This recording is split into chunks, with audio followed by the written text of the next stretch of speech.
வாசக சொந்தங்களுக்கு தமிழ்நாடு பேப்பர் குழுமத்தின் அன்பு வணக்கம். நாம் இனி தெரிந்து கொள்வோம் நாளும் கிழமையும். நாளும் கிழமையும் செய்வது போல் நல்லவர்களும் செய்வதில்லை இன்றைய வாக்கியம். தூய்மை, பொறுமை, விடாமுயற்சி இம்மூன்றும் வெற்றிக்கு அவசியமானவைகள்.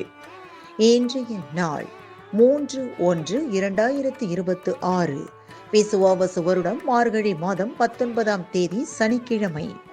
திதி பௌர்ணமி. மாலை 4:42 வரை. நட்சத்திரம் திருவாதிரை. மாலை 6:56 வரை. பௌர்ணமி. ராணி வேலுநாச்சியார் பிறந்த நாள். ஆருத்ர தரிசனம். சூரிய உதயம் 6:31.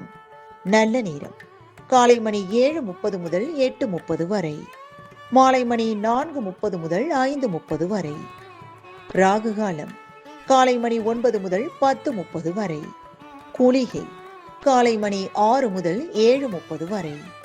யமகண்டம் பிற்பகல் 1:30 முதல் 3 மணி வரை. இன்றைய மருத்துவ குறிப்பு. பாகற்காய் வற்றல் வறுத்து உண்டு வர காமாலை கல்லீரல் குறைபாடு நீங்கும். இன்றைய ராசி பலன். மேஷம் நிம்மதி, ரிஷபம் எதிர்ப்பு, மிதுனம் வரவு, கடகம் துன்பம், சிம்மம் புகழ், கன்னி ஊக்கம், துலாம் உதவி, விருச்சிகம் மறதி, தனுசு அசதி, மகரம் பெருமை, கும்பம் ஆக்கம், மீனம் போட்டி. இன்றைய சந்திராஷ்டமத்திற்குரிய நட்சத்திரங்கள் அனுசம் மற்றும் கேட்டை. தமிழ்நாடு பண்பலையில் நேயர்கள் இதுவரை கேட்டு ரசித்த இந்நிகழ்ச்சி நாளும் கிழமையும். மீண்டும் ஒரு நாளும் கிழமையும் நிகழ்ச்சியில் உங்களை சந்திக்கும் வரை நன்றி கூறி உங்களிடமிருந்து விடைபெறுவது உங்கள் RJ சரஸ்வதி செந்தில்.